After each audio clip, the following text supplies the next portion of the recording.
Catholic Charities of West Virginia continue to roll out its plan to operate the emergency homeless shelter at the financially struggling Bartlett House in Monongalia County.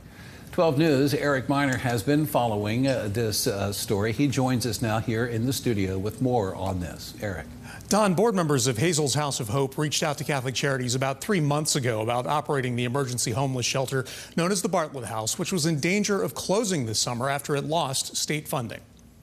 Hazel's House of Hope in the old Ramada Inn on Scott Avenue offers an array of services, but one of their tenants, the Bartlett House Emergency Homeless Shelter, had itself fallen on hard times.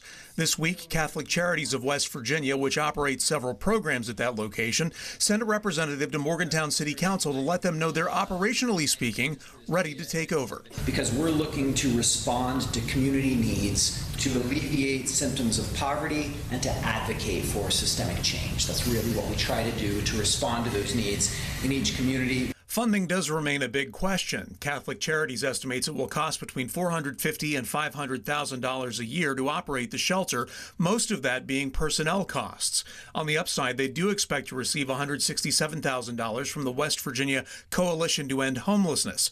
City and county government will likely help close the funding gap in that first year. The idea would be any funding requests coming to government bodies would taper down during that time period to where when funding from the feds or funding from the state gets more stabilized, that ultimately that would be a self-sustaining entity. It's essential that we have an emergency shelter in Monongalia County, and Hazel's House of Hope has provided an incredible location at a very affordable rent for one to stay there.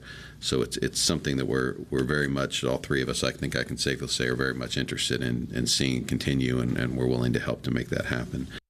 Officials with Catholic Charities told Morgantown City Council last night their hope is to bring over the current staff from Bartlett House, and if that happens and local government funding comes through, they could take over as quickly as within 1 month. Reporting live in the studio, Eric Miner, 12 News. Don?